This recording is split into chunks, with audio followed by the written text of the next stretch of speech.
Zee Kannada ವಾಹಿನಿಯಲ್ಲಿ ಪ್ರಸಾರ ಆಗುತ್ತಿರುವ ಲಕ್ಷ್ಮೀ ನಿವಾಸ ಧಾರಾವಾಹಿ ಕನ್ನಡದ ಪ್ರತಿಯೊಂದು ಮನೆಯನ್ನು ತಲುಪಿದೆ.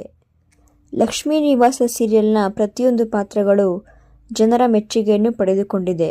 5 ಮಕ್ಕಳ ಪೋಷಕರಾಗಿರುವ ಲಕ್ಷ್ಮಿ ಮತ್ತು ಶ್ರೀನಿವಾಸ ದಂಪತಿಗೆ ಸುಂದರವಾದ ಮನೆ ಕಟ್ಟಬೇಕು ಅನ್ನೋದು ಕನಸು.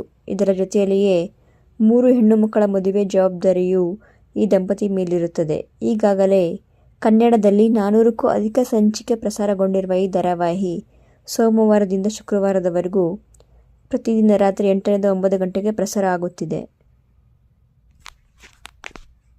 400ಕ್ಕೂ ಅಧಿಕ ಸಂಚಿಕೆ ಪ್ರಸಾರ ಆಗಿರುವ ಲಕ್ಷ್ಮೀ ನಿವಾಸ ಧಾರಾವಾಹಿಯಲ್ಲಿ ಇದುವರೆಗೂ ಕೇವಲ 2 ಪಾತ್ರಗಳು ಮಾತ್ರ ಬದಲಾವಣೆಯಾಗಿದೆ.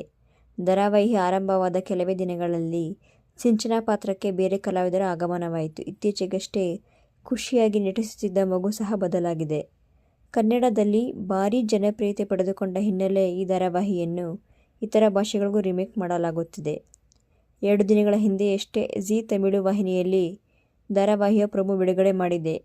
ಕನ್ನಡದ ರೀತಿಯಲ್ಲಿಯೇ ಈ ಪ್ರೊಮೋ ಸಹ ಬಿಡುಗಡೆಯಾಗಿದೆ.